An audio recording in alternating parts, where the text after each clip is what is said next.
तो जा रहा है व्यक्ति, उसके मुंह पर कोई गोबर फेंक दे रहा है, कोई मोबिल पटा देगा, ये बचाने का। इनोवा गाड़ी से चलता है मास्टर लोग। शिक्षक को इनोवा गाड़ी दी और बॉडीगार्ड दिए हैं कि जहां जाएगा वहां सुरक्षित चला जाएगा। गांव में जा रहा है, उसका कुर्ता फाड़ दे रहा है, उसके ऊपर गोबर पटा देता है, मोबिल पटा देता है। आप रक्षा कर लीजिएगा। जाएंगे कि नहीं जाएंगे? नहीं जाएंगे, किसी स्थिति में हम नहीं जाएंगे। हम जाकर वहां क्या करेंगे? अपने जान जोखिम में डालेंगे। कार्रवाई हो जाएगी, FIR हो जाएगी। कार्रवाई और FIR होते रहना चाहिए। अगर कार्रवाई होती है, मैं तो समझता हूं कि वह पथ क्या पथिक कुशलता क्या, जिस पथ में बिखरे शूल न हो, नाविक की धैर्य कुशलता क्या, यदि धाराएं प्रतिकूल न हो। समय शेष है, नहीं पाप का भागी केवल प्याद, जो तटस्थ है उस समय लिखेगा उसका भी अपराध।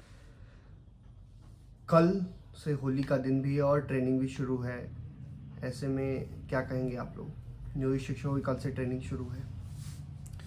नियोजित शिक्षकों की कल से ट्रेनिंग शुरू नहीं है, इसको हम ट्रेनिंग नहीं मानते हैं। यह शिक्षकों को कितना प्रतिशत गुलाम बनाया गया, उनके गुलामी का लिटमस टेस्ट है। ये गुलामी का थर्मामीटर जो है, ये शिक्षा विभाग चेक कर रहा है कि अभी तक शिक्षक कितना गुलाम बने हैं, हमारे कितने ओबीडियंट हैं, कितने आज्ञाकारी बन सके हैं।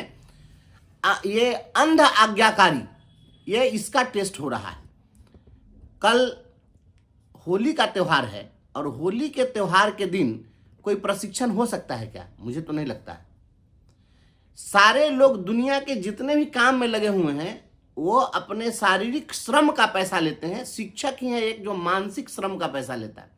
और मानसिक श्रम जो है, हम ब्रेन ड्रेन का काम करते हैं।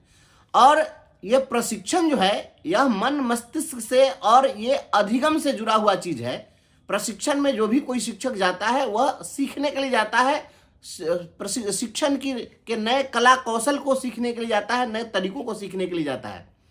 जो लोग होली के दिन वहां पर जाएंगे, क्या मानसिक रूप से वो सीखने की स्थिति में रहेंगे?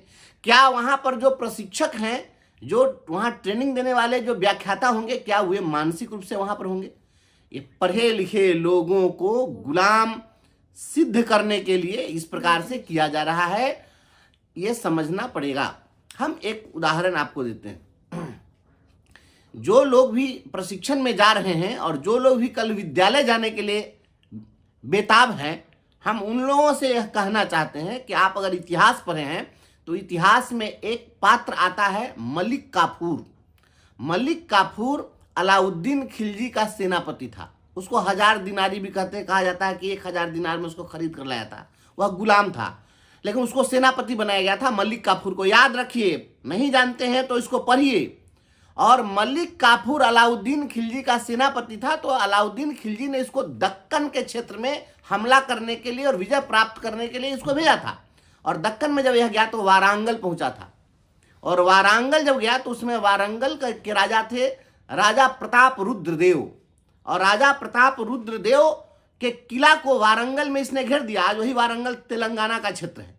तो मलिक काफूर ने, वह बहुत बहादुर था और बहुत बड़ी फौज लेकर गया था। तो उसने वारंगल के किले को घेर लिया। राजा प्रताप रुद्रदेव को इस तरीके से घेरा कि उनको सरेंडर करना पड़ा। और जब सरेंडर उन्होंने किया था तो प्रताप रुद्रदेव ने अपनी मूर्ति बनवाई, सोने की मूर्ति बनवाई। और उस मूर्ति के गले में सोने का चैन लपेट करके, जंजीर लपेट करके वह मूर्ति लेकर के और जाकर सरेंडर करते वक्त मलिक काफूर को उन्होंने दे दिया कि लीजिए, हम आपकी अधीनता को स्वीकार करते हैं, आपके गुलामी को स्वीकार करते हैं। हम कहना चाहते हैं कि क्या शिक्षकों को इसी प्रकार से आप उसको गले में चैन लपेट करके और उसको सरेंडर कराना चाहते हैं? और ऐसे शिक्षकों से आप उम्मीद करिएगा कि ये शिक्षक आपको बहादुर नागरिक पैदा कर दे, स्वाभिमानी नागरिक पैदा कर दे? ये और जान लीजिए, यह जो मलिक काफूर था और ये जो अलाउद्दीन खिलजी था जिसका यह सेनापति था, तो ये जान लीजिए इसी प्रकार की स्थिति बिहार में बनी हुई है। ये अलाउद्दीन खिलजी अपने सेनापति को कह रहा है शिक्षकों पर इस प्रकार से शासन करो और उसको उसी प्रकार से चैन सिक्कर में लपेटवा करके और घुटने टेकवाओ। और भाजपा के लोग, जो आप लोग हिंदुत्व का ठेका लेकर रखे हुए हैं, भगवा वस्त्र धारण करके चलते हैं, उतार दीजिए भगवा वस्त्र। अब आपके भगवा वस्त्र की जरूरत नहीं है। आप कह दीजिए कि अब हिंदू रहना गुनाह है। तो हम सभी लोग अपना धर्म परिवर्तन कर देंगे। हम नरेंद्र मोदी जी से मांग करते हैं कि आप कहिए बिहार के शिक्षकों को, आपने ही घुटना टेक दिया नीतीश कुमार के सामने में, तो आप कह दीजिए कि हाँ हिंदू रहना होना गुनाह है और आप नहीं रक्षा कर सकते हैं, तो हम लोग दूसरा कोई भी धर्म स्वीकार कर लेंगे, विधर्मी हो जाएंगे। लेकिन इस तरीके से होता है। यह धर्म की रक्षा के लिए ये होलिका दहन का त्योहार मनाया जाता है। ये होलिका दहन के त्योहार में भी यही हुआ था। इसकी भी कथा यही है कि हिरण्यकश्यप अपने आप को कहता था कि मैं सर्वशक्तिमान हूं, मैं ईश्वर से ऊपर हूं, मैं कानून, संविधान, प्रकृति सबसे मैं ऊपर हूं। तो उस समय में नरसिंह अवतार हुआ था।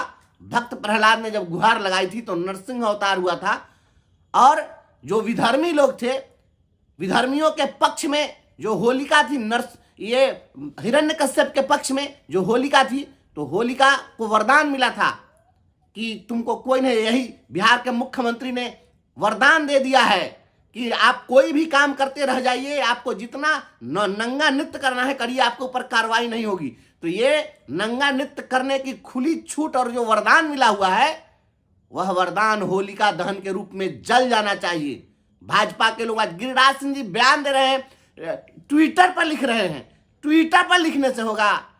अरे अगर पुरुषार्थी हैं तो कुछ करके दिखाइए। और ऐसे ऐसे लोगों को, जो लोग आपके धर्म के खिलाफ में षड्यंत्र रच रहे हैं, ऐसे लोगों को सबक सिखाइए। चाहे वह धर्म इस्लाम हो, हिंदुत्व हो या कोई भी धर्म हो, चाहे क्रिश्चियन ही क्यों नहीं हो, सारे धर्मों का सम्मान होना चाहिए। कोई गुड फ्राइडे के दिन स्कूल खोल दे, कोई ईद के दिन। अभी रोजा रमजान का वक्त चल रहा है, रोजा रमजान के समय में लोग फास्टिंग में रहते हैं और आप उन लोगों को ट्रेनिंग में भेज रहे हैं। ट्रेनिंग में जाकर के ये मुस्लिम लोग ये ट्रेनिंग कर लेगा, दिन में फास्टिंग रहेगा। डर से शिक्षक पहुंच भी रहे हैं। शिक्षक, देखिए यही तो मैं कह रहा हूं कि आप सभी जो शिक्षक हैं, जो गलत फरमान दे रहा है उस फरमान का विरोध करिए। अगर विरोध आप नहीं करिएगा तो मलिक काफूर के सामने आप घुटना टेकिए। आपका जमीन मर गया है, आप घुटना टेक दीजिए, लेकिन स्वाभिमान अगर जिंदा है तो निश्चित रूप से इसका जवाब आपको देना चाहिए और कह दीजिए कि हम घुटना टेकने वाले नहीं हैं, आपको जो करना है करिए। आज तक का इतिहास मैं बता दूं, पूरे इतिहास को खंगाला जाए, शिक्षा भी मैं मांग करता हूं इसकी जांच करिए और आप पड़ताल कर लीजिए कि अब तक होलिका दहन कभी भी, जब भी होलिका दहन हुआ है उसके अगले दिन विद्यालय कभी नहीं खुला। होलिका दहन के अगले दिन भले ही वह ये ज्योतिषीय पंचांग के दृष्टिकोण से होली का पर्व पड़े या न पड़े, लेकिन होलिका दहन के अगले दिन धुरखेल होना, लोगों को जनमानस में अनौपचारिक रूप से होली मनाना, ये होता रहा है। अगले दिन होली का ही पूरा माहौल रहता है और होली के माहौल में जो जा रहा है व्यक्ति, उसके मुंह पर कोई गोबर फेंक दे रहा है, कोई मोबिल पटा देगा, ये बचाने का इनोवा गाड़ी से चलता है। मास्टर लोग शिक्षक को इनोवा गाड़ी दी और बॉडीगार्ड दिए हैं कि जहां जाएगा वहां सुरक्षित चला जाएगा। गांव में जा रहा है, उसका कुर्ता फाड़ दे रहा है, उसके ऊपर गोबर पटा देता है, मोबिल पटा देता है। आप रक्षा कर लीजिएगा। जान की रक्षा सबसे पहले, इसलिए हम अपनी रक्षा करने के लिए हम नहीं जाएंगे।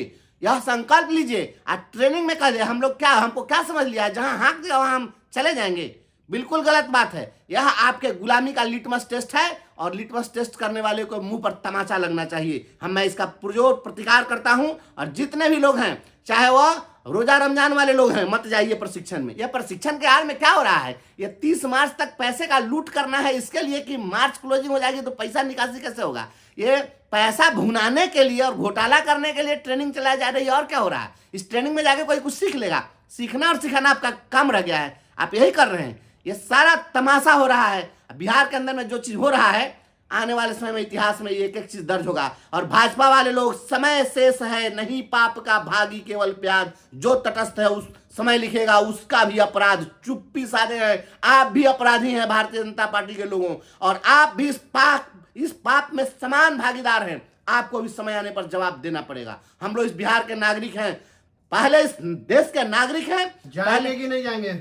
नहीं जाएंगे, किसी स्थिति में हम नहीं जाएंगे। हम जाकर वहां क्या करेंगे? अपने जान जोखिम में डालेंगे। कार्रवाई हो जाएगी, FIR हो जाएगी। कार्रवाई और FIR होते रहना चाहिए। अगर कार्रवाई होती है, मैं तो समझता हूं कि वह पथ क्या पथिक कुशलता क्या, जिस पथ में बिखरे शूल न हो, नाविक की धैर्य कुशलता क्या, यदि धाराएं प्रतिकूल न हो। नदी के धारा के विपरीत अगर नहीं चल सकते तो ऐसा नाविक किस काम का। हम इस धारा के विपरीत चलने में विश्वास करते हैं।